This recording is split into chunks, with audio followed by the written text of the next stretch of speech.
Hello everyone, my name is Kata and I work at the digital brand team here at Freeletics. And my name is Simon and I'm the team lead for data science here at Freeletics. Today we are back with another Freeletics Q&A session about the top 5 most frequently asked Freeletics coach related questions. Are you ready, Simon? I'm ready.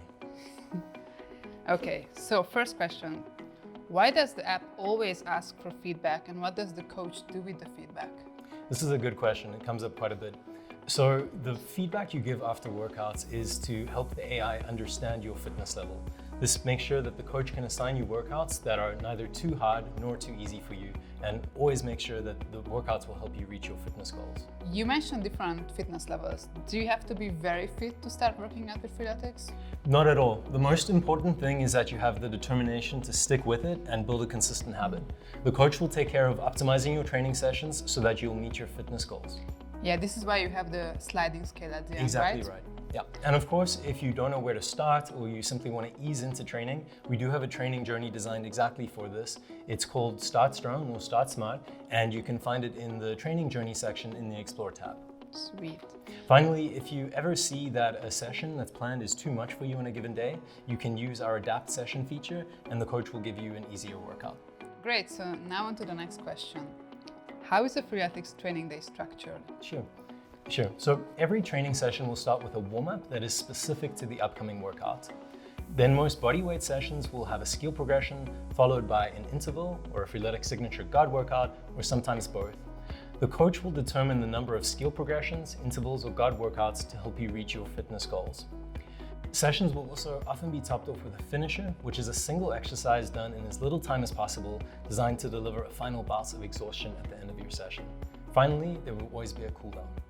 So in case there is someone watching who's not familiar with those terms, what is exactly a skill progression, an interval, and a guard workout?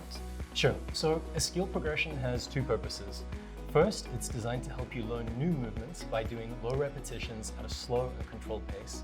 Secondly, it's to help you practice movements you already know by doing them in a focused, controlled environment before the main workout and before you've accumulated fatigue so that you can focus on precise execution.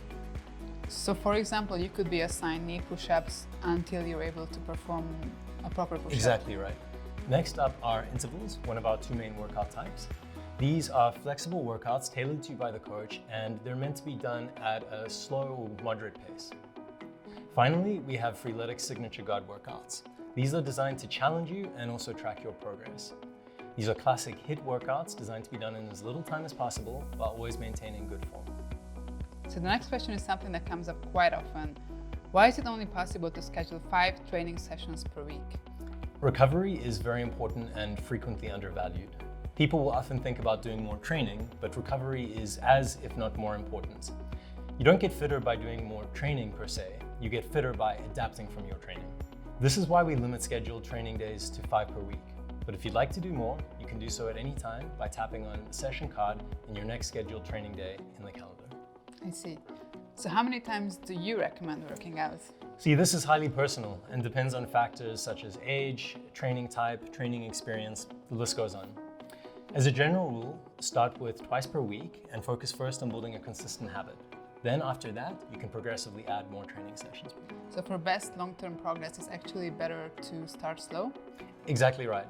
The more you train, the more you will adapt to whatever it is that you're doing, hence potentially eliciting faster improvements, but always within the limits of your body to adapt to the training stimulus. Great. So this brings us to our final question of the day. What happens if I miss my scheduled training session? If you miss your planned training session, no problem. Never let perfect be the enemy of good. Your scheduled training session will simply be rescheduled for the next day. So whenever you open the Freeletics app, there'll be a workout waiting for you. So well, that's all the questions we had for this Q&A episode. Simon, thank you so much for joining me and giving us some more insight on the Freeletics coach. It's my pleasure. Happy to be here. And don't forget, if anyone has any questions, let us know in the comments below. And don't forget to give us a thumbs up too. Thanks for watching and we'll see you next time in another episode of Freeletics Q&A sessions.